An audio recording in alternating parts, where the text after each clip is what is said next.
আছো তোমরা সবাই? আশা করছি ভালো আছো, আমিও ভালো আছি। মৌপাল চ্যানেলে তোমাদের সকলকে স্বাগত। আমাদের এখানে 50 ফুটের মানে 7 ট্যাঙ্কসে বড়দিন উৎসবে খুব ভালো একটা অনুষ্ঠান হচ্ছে এখানে। সব এখানে 50 ফুটের একটা ধারে রাস্তা জুড়ে শুধু মেলা বসেছে, লাইটিং প্রচুর, খাবার দাবারের দোকানও প্রচুর, অনেক কিছু বসেছে এখানে। সবই খুব ভালো লাগছে দেখতে। তো তোমাদের সঙ্গে অবশ্যই আমি এটা শেয়ার করব। তো চলো দেখা যাক কী হোক। সঙ্গে সঙ্গে সব থেকে উপরে পাওনা হচ্ছে ডক্টর শান্তনু সেনও এসেছেন। ওনার সঙ্গে আমি দেখাও করলাম, কথাও বললাম, ওনার সঙ্গে ছবিও তুললাম। তো চলো আমি দেখাই তোমাদেরকে সবটাই। ভীষণ ভালো লাগছে। 50 ফুটের রাস্তাটা যেখানটা দিয়ে আমরা রোজ যাতায়াত করি, সেই জায়গাটাতেই আজকে এত সুন্দর একটা আলোর মেলা বসবে, এত ভালো একটা বড়দিন উৎসব পালন হবে, এটা ভাবতে পারছি না। কারণ আমরা লোকালিটিরই লোক, সেই জন্য এত সুন্দর জায়গাতে এত ভালো একটা রাস্তাটা সাজানো দেখে ভীষণ ভালো লাগছে। এবং অসংখ্য ধন্যবাদ ওনাদের যারা এটা করেছেন। তো চলো বাকি ব্লগটা তোমাদের সাথে শেয়ার করতে থাকি, দেখাতে থাকি কী কী খাবার বসেছে, কী কী বসেছে এখানে। দেখতে পাচ্ছ আমার পিছনে পুরো একদম শান্তিনিকেতনের মতো মেলা বসেছে। আমি এটা ইন্ডিভিজুয়ালি নিয়ে দেখাবো। এক একটা স্টল হয়েছে, স্টলগুলোয় কী কী এসেছে না এসেছে সবটাই শেয়ার করব, দেখাবো। কিন্তু শুধু রাস্তাটা তাকিয়ে দেখো, আলো দিয়ে পুরো ঘেরা, কি সুন্দর। মনেই হচ্ছে না যেটা 50 ফুটের রাস্তা, 7 ট্যাঙ্কসের রাস্তা। তো চলো যাওয়া যাক।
কতদিন থাকবে দাদা?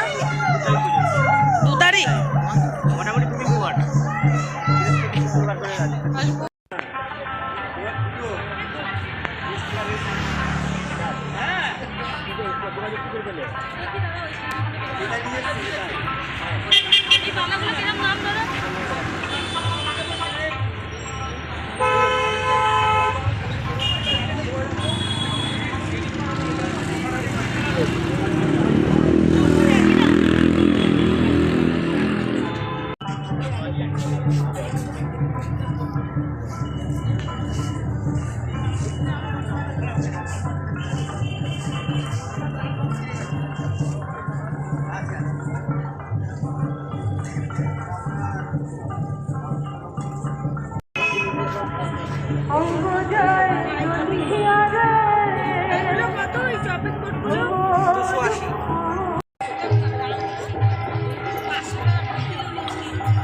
আরেকটা ডে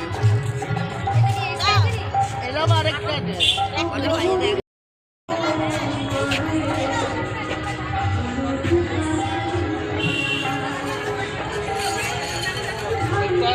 আমার মতো চলে আসবে, ঠিকঠাক করে কিনতে পারবে।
उतर किनारे